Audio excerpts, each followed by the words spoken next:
So we got these floor trusses up. They got 2x6s for the parapet wall on the two sides. We'll have to hang a dry line or something and snap through and pull these numbers for the side over there. I'll actually probably nail a bottom plate because it's at a slight slope. And I'll probably just cut the angle at the bottom and run those all the way up. Just run them long, and then I'll probably just snap a line across and cut them in place. And then I got to figure out where the scuppers are going to go for drain off. And then here, there's going to have to be some kind of fur, which we knew something was going to happen. That's why we did a double plate here that the door is going to sit on, but we'll probably have to come up one more plate. And then we'll probably just have to run some little sleepers under there or something and just nail them down to these joists down here and then rerun sheeting. It is what it is. I think that was kind of poor design on this house because it didn't really tell us how to do it or how the designer expected us to do it. So we're just going to do it how we do it. It is what it is. But that's where we're at. We got these up, so that was pretty physical.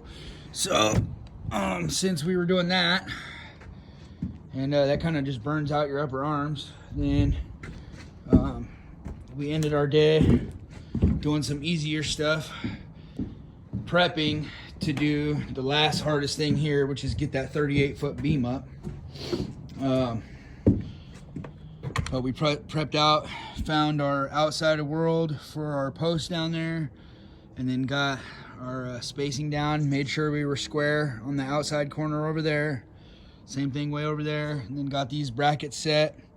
And then we were nailing off our belly band zone here and just getting that all locked into place. And then we can hang our ledger because the side's gonna get a 2x4 ledger, and that's what the jack rafters are gonna butt into.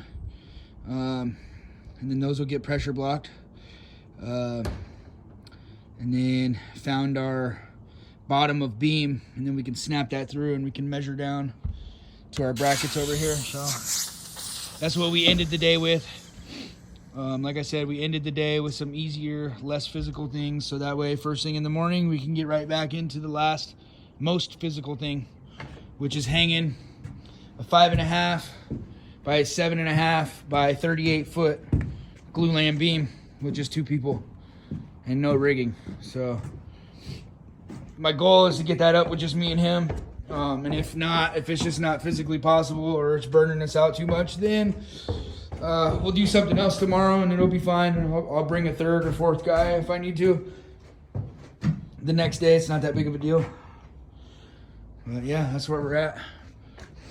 A couple more sheets on the garage and the garage will be done. And then figure out, like I said, that fur out or whatever we got to do, little sleepers up there. So we can get the slope in and sheet that. It's not that big of a deal. It's a bunch of blocking though. Blocking always is tedious, takes a little bit, but we'll run that pretty fast. And these are the jack rafters that I was talking about. Those are gonna go up there on top of that beam. And this right here is that 38-foot beam I'm talking about.